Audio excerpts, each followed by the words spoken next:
প্রিয় ভাই বোনেরা, আপনারা নিশ্চয়ই পত্র পত্রিকায় দেখেছেন এই মুহূর্তে একটি রাজনৈতিক দল যেই স্বৈরাচার পালিয়ে গিয়েছে সেই স্বৈরাচারের মুখের ভাষা ব্যবহার করছে বিএনপির বিরুদ্ধে। ঠিক সেই স্বৈরাচার যেভাবে বলতো তাদেরই ভাষা ব্যবহার করছে বিএনপি। তাদের বক্তব্য যে দুর্নীতিতে বলে চ্যাম্পিয়ন ছিল। তা আমার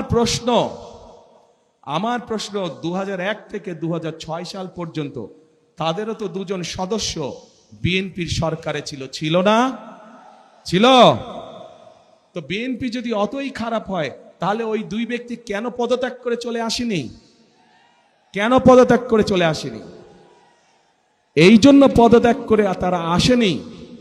তারা সরকারে ছিল এবং তারা ভালো করেই জানতো যে খালেদা জিয়া কঠোর হস্তে দুর্নীতি দমন করছে এবং যে কোকো ও শিয়া বাটারের ইউনিক কম্বিনেশনে তৈরি Natura expert care body lotion স্কিনের ড্যামেজ হিল করে, ত্বক রাখে সফট ও ময়েশ্চারাইজ। লুকিয়ে আর কতদিন? Bye bye damage skin. যেই দলটি এখন এই কথা বলছে তাদের যেই দুই সদস্য বিএনপি সরকারের অংশ ছিল তারা ভালো করেই জানতেন যে খালেদা জিয়া দুর্নীতিকে প্রশ্রয় দেয় না এবং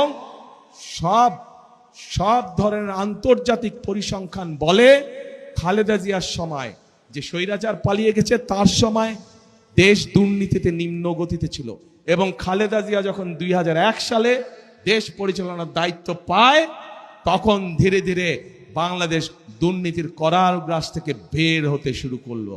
এবং যেই দল এই কথা বিএনপিকে এইভাবে দোষারোপ করে তাদের দুই সদস্যের প্রথম দিন থেকে শেষ দিন পর্যন্ত সরকারে থাকাই প্রমাণ করে যে নিজেরাই নিজেদের মানুষ সম্পর্কে কত বড় মিথ্যে কথা তারা বলছে।